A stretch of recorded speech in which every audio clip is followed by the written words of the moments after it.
Ladies and gentlemen, Joe Biden gave one of the best speeches I think he's given in his presidency so far, not because it necessarily dives into important policy issues, but because both his energy, kind of mental sharpness with this speech, as well as the power that he kind of had behind it, and then the subject matter. And obviously, if you missed it, he announced he was going to be doing a speech on the threat to our democracy, which, as y'all know, is something that I put at the very top of the list as far as things people should be concerned about, and all of Trump's anti-democratic actions since the 2020 election. And so he did this big public address from Independence Hall, I think it's called, in Pennsylvania. And I kind of had the lights and the pomp and circumstance surrounding it to deliver what was a very important message. So we're going to get to moments from the speech you need to be aware of, as well as later in the show, of course, if you're watching this on YouTube in a different segment, the right-wing response to it. But I will tell you, maybe the biggest thing the right wing is mad about is the color of the lights behind Joe Biden, which, of course, when talking about a political movement that has no regard for our democratic process, it is most important that you're concerned with the lighting behind the individual giving that message. So to give you just kind of a little bit of an image, of course, if you missed this, here's what it looked like for our video viewers. To describe for our podcast listeners, he's pretty much just standing in front of the building, and there's red lights on the brick wall behind him and some Marines standing there, American flag, all that good stuff.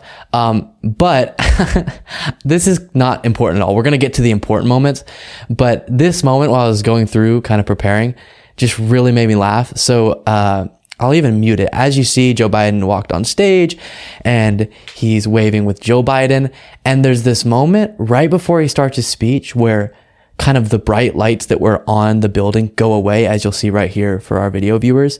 And it just gets very dramatic. You can see there. So again, as we're about to get to, a lot of what the right wing is mad about is the way that it appeared. Oh, it was so authoritarian, which of course is absurd. And very little critiques of the actual substance of his speech. So with that being said, let's jump into a few highlights from his speech, again, addressing the threat to our democracy.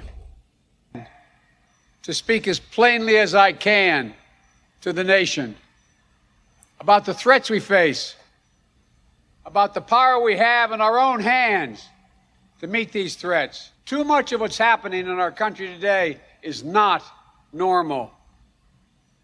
Donald Trump and the MAGA Republicans represent an extremism that threatens the very foundations of our republic. Not every Republican, not even the majority of Republicans are MAGA Republicans. So this is a distinction he made multiple times, which is, listen, there's MAGA Republicans and there's normal Republicans.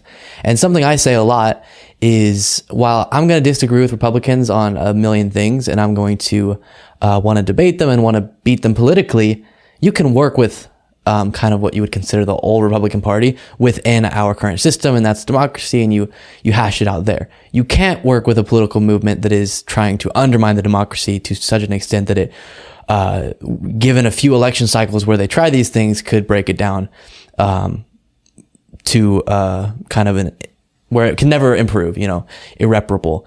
And so he makes a distinction between that MAGA movement and your everyday Republican. The scary part about it, though, is most of the base of the Republican Party as it currently stands is MAGA. So when talking about how threatening this movement is, you do understand you're talking about a very large portion of our country, unfortunately, but I am happy he made that distinction because it's true and it's important. Republicans. Not every Republican embraces their extreme ideology. True. I know, because I've been able to work with these mainstream Republicans. But there's no question that the Republican Party today is dominated, driven, and intimidated by Donald Trump and the MAGA Republicans. And they're working right now, as I speak, in state after state, to give power to decide elections in America to partisans and cronies, empowering election deniers to undermine democracy itself. They tried everything last time to nullify the votes of 81 million people. This time, they're determined to succeed in thwarting the will of the people. We are not powerless in the face of these threats. We are not bystanders in this ongoing attack on democracy.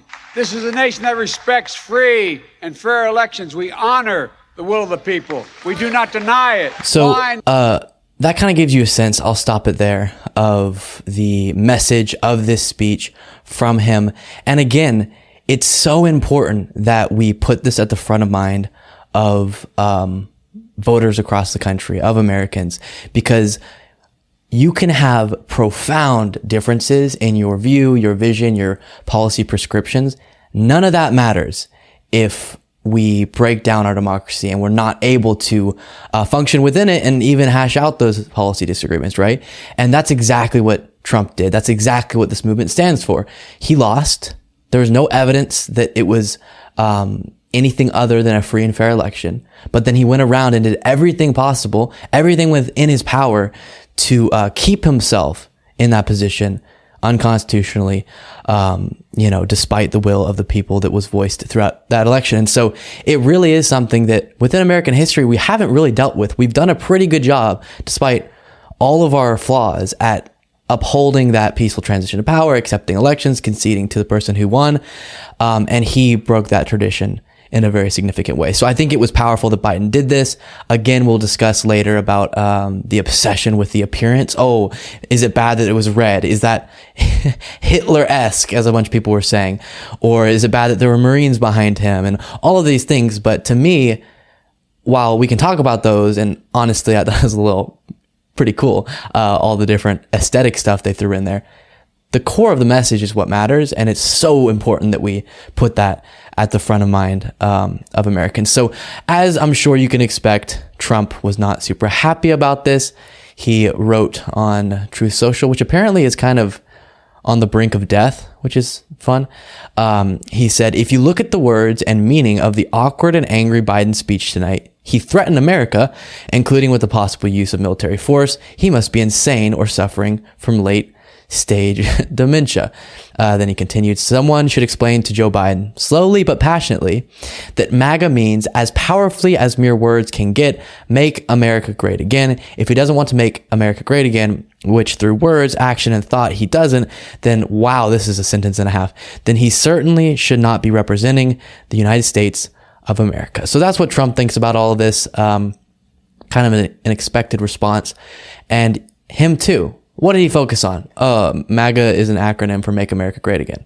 Okay, that's not responding at all to the very real and important points that Biden made, which is, look, you lost, you got all of your allies unified, and much of the people in the Republican Party unified around the idea that it didn't matter that our official processes certified Joe Biden as the rightful president, and no evidence was found to say anything otherwise.